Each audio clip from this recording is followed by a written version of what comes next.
در جماعت دهاتی به نام وایس فینویای واسه دهه پلوانو بود. ساکنانش لولیان میباشند. در دوره سلسله برنامه لولی به این دهه تشریف آورده. این نوبت این گزارش ما و موضوع زنان و اویله بخشیده می شود. برنامه رو از این اویله شروع میکنیم.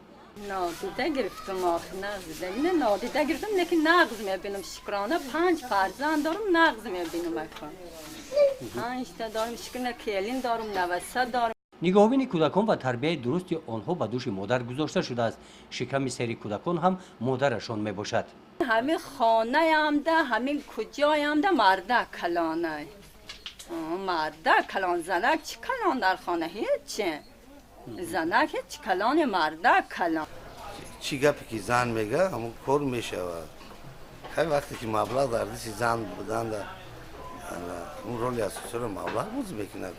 در این حولی جهان تنها نیست. همراهی او 6 کلین زندگی میکنند. خوشنامانشان 84 ساله است. کلین ها همه او را گوش میکنند. بین کلین ها همدیگر فهمی است. وظیفه خود ما اینمی خانه نگاه کنه خوشتامن اینمی لباس شوی خمر کنه اینمی اکوی تا زنها هیورا جنگ نداریم شکری ماها. این مانده 24 سال شده زندگیم ده خواهیش تا 17 سال شده میکشید. اونه که مایدگه ها مانده 11 سال شد. این دیگه ها مانده 17 سال شد. همیتا دیگه ایتا دعوا صاف نکنید.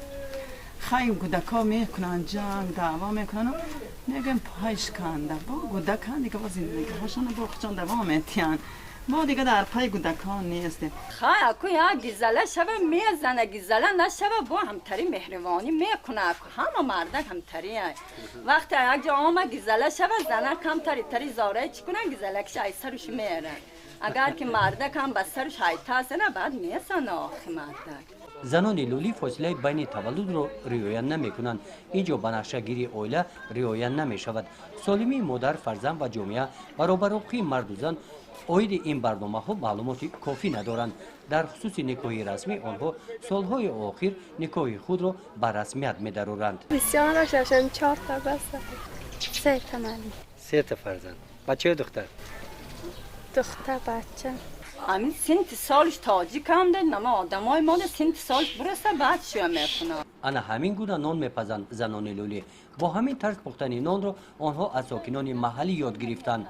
زن لولی کوشش میکند تقلید به زنان محلی نماید.